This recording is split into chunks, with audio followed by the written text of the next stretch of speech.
নমস্কাৰ অসম নিউজ এক্সপ্ৰেছলৈ আপোনালোকক স্বাগতম জনাইছো আজিৰ মুখ্য সংবাদ ৩ বছৰ ধৰি চলি থকা ৰাছিয়া ইউক্ৰেইন যুদ্ধত অৱশেষত দেখা গৈছে শান্তিৰ এক নতুন আশা ট্ৰাম্পৰ বিশেষ দূত ষ্টিভ উইটকফৰ ইতিবাচক মন্তব্য আৰু পুতিন জেলেনস্কিৰ সৈতে হোৱা গুৰুত্বপূৰ্ণ ফোন বাৰ্তালাপে এনে এক জল্পনা কল্পনাৰ সৃষ্টি কৰিছে আচলতে এইবাৰ কি যুদ্ধবিৰতি সম্ভৱ হ'ব নে নহয় সোমবাৰে ডোনাল্ড ট্ৰাম্পে পৃথকভাৱে কথা পাতিছিল ৰাছিয়াৰ ৰাষ্ট্ৰপতি ভ্লাদিমিৰ পুতিন আৰু ইউক্ৰেইনৰ ৰাষ্ট্ৰপতি ভলদিমিৰ জেলেনস্কিৰ সৈতে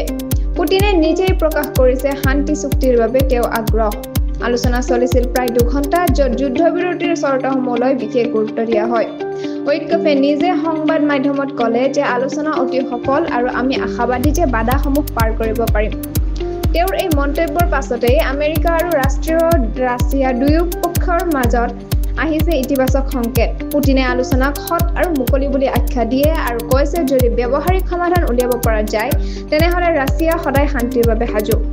এই সকলোবোৰৰ মাজতেই হোৱাইট হাউছে প্ৰকাশ কৰিছে আশাৰ মনোভাৱ আৰু ইউক্ৰেইনে নমনীয়তা দেখুৱাইছে আৰু ৰাছিয়াই আলোচনা সদায় মনত লৈ আগবাঢ়ে তেনেহলে সীমিত যুদ্ধবিৰতি সম্ভৱ এতিয়া সমগ্ৰ বিশ্বজুৰিৰ একেটাই প্ৰশ্ন যে ট্ৰাম্পৰ এই কূটনৈতিক সক্ৰিয়তাই যুদ্ধৰ অৱসান ঘটাবনে উত্তৰ হ'ব সময়ে দিব কিন্তু যি নহওক আন্তঃৰাষ্ট্ৰীয় পৰিৱেশত অহা এই সুগন্ধ বতাহে আশাৰ সঞ্চাৰ কৰিছে এই আলোচনাই যদি সফল হয় তেন্তে বহুজনৰ জীৱনত আনিব পাৰে শান্তিৰ নতুন আশা দিশা এইখিনি আছিল আজিৰ বিশেষ সংবাদ অসম নিউজ এক্সপ্ৰেছ চেনেলটো সাবস্ক্ৰাইব কৰক চেনেলটো লাইক কমেন্ট শ্বেয়াৰ সাবস্ক্ৰাইব কৰিবলৈ নাপাহৰিব লগতে কাষতে থকা বেল আইকনটো দবাবলৈ নাপাহৰিব ধন্যবাদ